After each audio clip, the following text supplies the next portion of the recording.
Welcome back to the channel. Today we are going to show you how to make a basic goat's milk soap bar recipe. This you can add in whatever kind of scent you would like to, or add-ins to.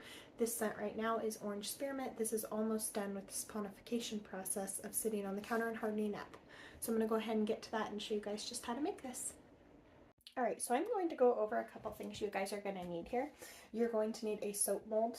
This is a really sturdy soap mold that I found on Amazon. This is an extra large size. If you don't have extra large and you have some smaller ones, use 2 of them for this recipe. Otherwise, you'll need a soap mold. You're going to need your goat's milk. This is a goat's milk slurry, so it's frozen goat's milk that you just kind of chop up a little bit and make it into like a little slushy so it's still icy, and that's how this is a cold process bar soap. And then you're also going to need a scale. The scale needs to do ounces. And then you're going to need any kind of thermometer that you have, one preferably that goes by the degree that's pretty specific that I'll read it on the front for you. And you're also going to need an immersion blender. Let's get right into this. So first I'm going to measure out my oils. These are going to be oils that I have to melt and let cool off a little bit for this soap, so I'm going to get them started here. Alright, so we are going to need 16 ounces of olive oil. This is pumice olive oil. This makes your soap bars harder, so if you can find this specific type of olive oil, I would look for it and get this one for making soap bars. So 16 ounces of olive oil.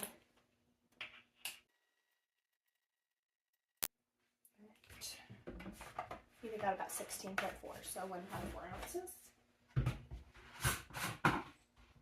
We're going to be doing 16 ounces of coconut oil.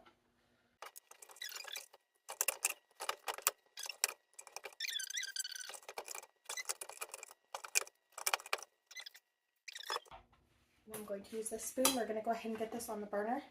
And we're just going to put this on not too high of a setting. We want it to warm up, but we don't want it to get terribly hot too fast. We just want to melt all of these ingredients in here. So let's melt those. And while those are melting, we're going to get to our goat's milk and lye here.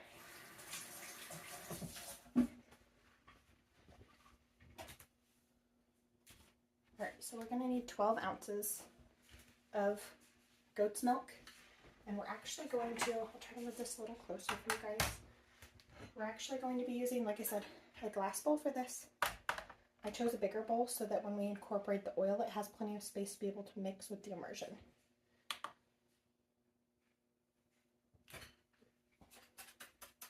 Alright, so 12 ounces of our goat's milk slurry.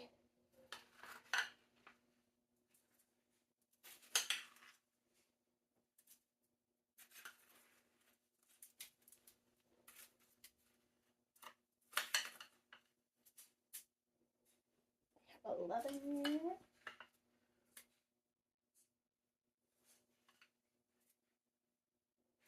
Alright, so it's 12.3.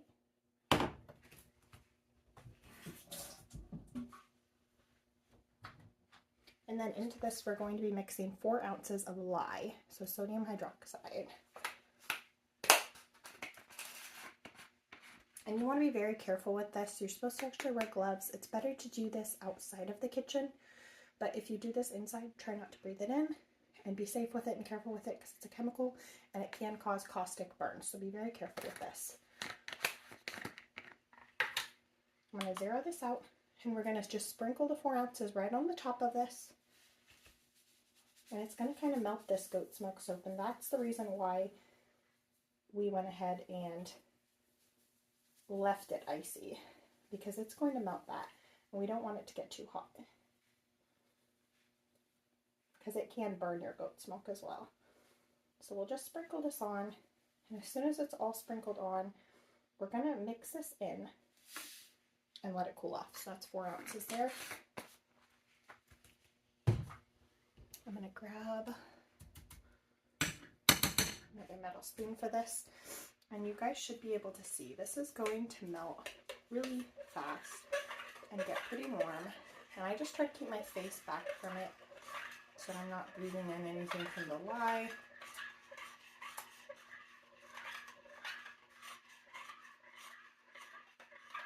Go ahead and take that off of the scale.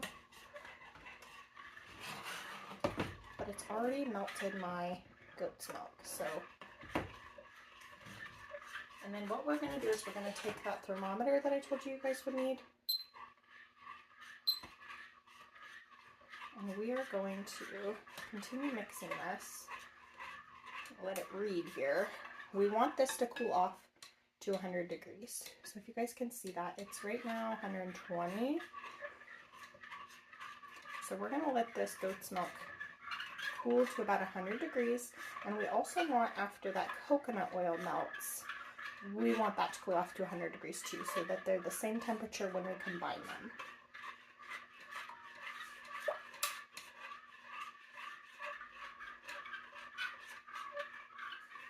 That is all blended in here, so I'm not too worried about it.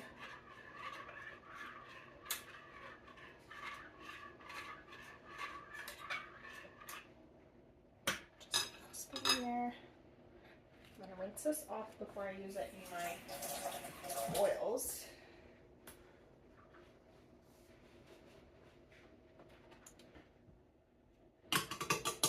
Oils are actually going to take a little while since I'm able to pay attention to them now. I went ahead and turned them up to about medium heat. And we'll just continue to stir these oils together because that coconut oil, still in clumps, is going to take a while to melt. So we'll continue to stir these together for a little while until this is totally melted. We'll come back, and as soon as it is totally melted, we'll wait until it hits down to 100 degrees, and we'll also wait for this to hit 100 degrees. Alright, so my oils have melted. They only took a couple minutes. Right at 104 degrees is what the oil is at here, and this is at 103. So I'm going to go ahead and mix these together. We're going to be using the immersion blender for this. It is going to take 5 to 15 minutes to mix this until it comes to a trace. So if you guys want to see what a trace is, just look up pictures if you need a picture. Otherwise, it's kind of like a pudding. So like as a pudding thickens, just think about that. So once it starts to thicken up, that is when we'll add our whatever scent you guys want. So we're going to do spearmint, and we're going to do an orange oil. But whatever scents or additions you guys want to add in after it gets about to a trace is when you'll add those in. So I'm going to go ahead and mix this up. Make sure everything's not on too hot. And we'll just slowly pour that oil in.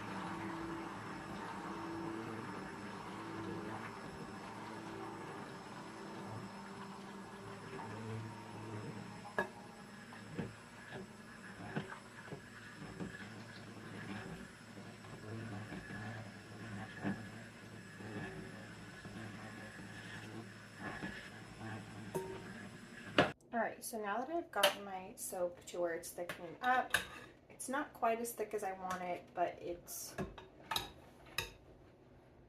pretty thick. We're going to go ahead and add our oils. And you can do 4 teaspoons of each oil, or you can do 8 teaspoons total. You don't want to go over that. So I'm going to add this as orange oil.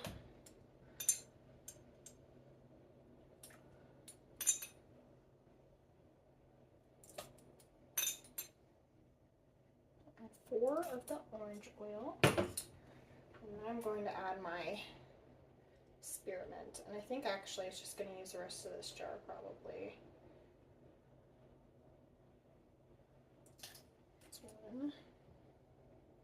This is a really good light scent. It is very light when you're done with it. So that's actually all I had of that one. So I can add extra orange oil, or I'm just going to go ahead and do this so it hopefully balances out right. And then we'll just start blending this up again until it reaches the consistency we want it, which will be a little bit thicker than this, and I'll show you guys when I get it done. Okay, so now that my soap has reached a light trace, we are going to go ahead and add it to our soap mold here.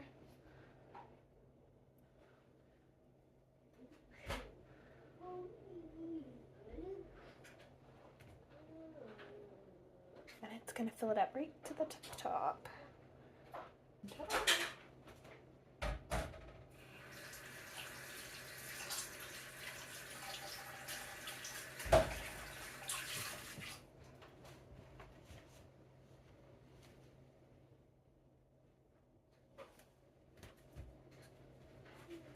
And then you can just tap this so that you get nice even bars, any bubbles come out, and it kind of gets more level. So, and then while it's hardening, if it hardens a little bit more than this, you can actually do like little patterns or swirls and stuff like that in there if you want to. Or even add little toppings to the top. I've done that before, little orange peels, or we've done a cedar one and we actually added cedar to the top too. And the last thing you guys are going to want to do to this is you're going to want to add a piece of wax paper on the top to kind of seal it in there and let it harden up and not get any moisture from the air. And then if you add that wax paper, kind of just like let it get on that soap a little bit and kind of stick to it. And then over the top of that, add a drying towel and let this sit undisturbed for 48 hours. You can check it after 24 if you'd like, but I found the best time to actually get it out of the mold is about 48 hours after. So we come back in 2 days and we will cut those bars up and we'll leave the bars on the counter kind of like these ones we have here, and they will be there for 3 weeks so that they can go through this ponification process of sweating and drying out and getting harder. Let me know if you guys have any other questions on this, and I hope you guys enjoyed this recipe. I will say I do also have another goat's milk soap bar that I have tested that turned out really good, but I wanted to go ahead and post this video first because it's more of like a beginner soap bar recipe and it's pretty basic, it's pretty simple, easy to make. The next one is kind of like a step up. So once you kind of get the groove of being able to make a soap and how it works, it's pretty basic. I mean, it's pretty simple.